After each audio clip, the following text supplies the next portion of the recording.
everybody, it's Tammy with Gare. We're back today. I'm going to take you into the kiln room to show you 3 helpful tips.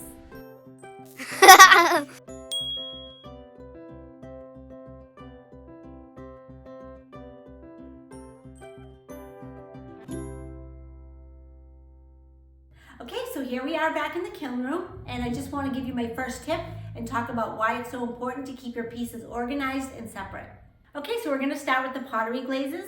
So at first glance, you can see that some of these are pottery glazes.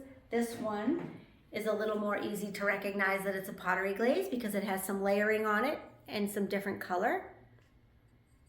But like this one here, for instance, has just all one color on it, and it could be possibly mistaken for Red Rover or a Fun Stroke. So keeping the pottery glazes in their own designated area will help avoid any confusion and them getting dipped, because the pottery glazes were not designed to be dipped into clear glaze. Tip number 2, fleckles.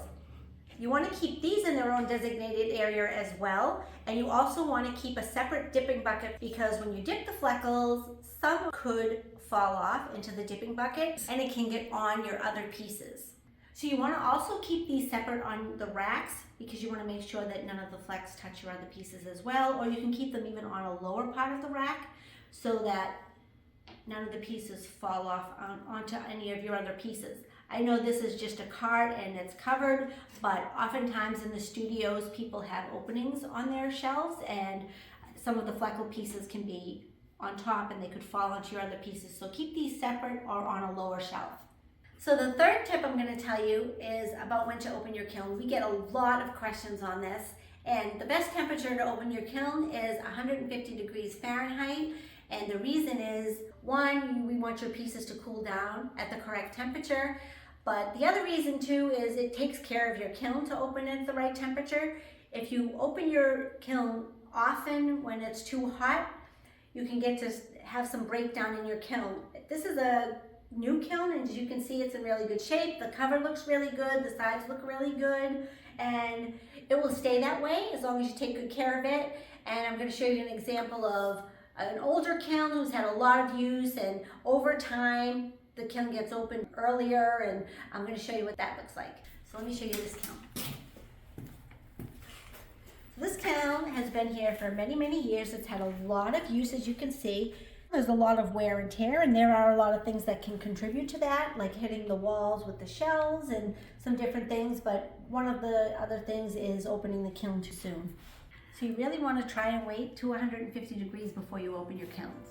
So those are 3 more of my tips. I hope that helped you, and I'll see you in my next video.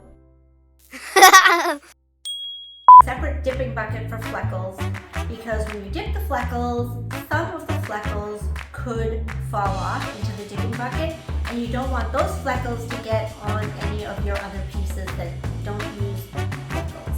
Say fleckles again. Should I say fleckle pieces?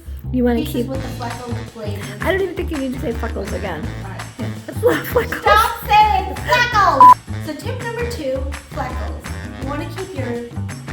Don't say fleckles again. Tammy, stop saying it!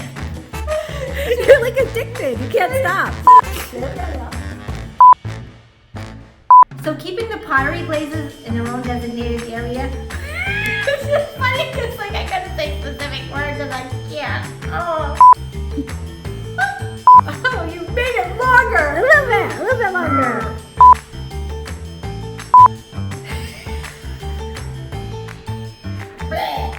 Hi everybody. It's Tammy. Who are you? Now it's Tammy. Who are you?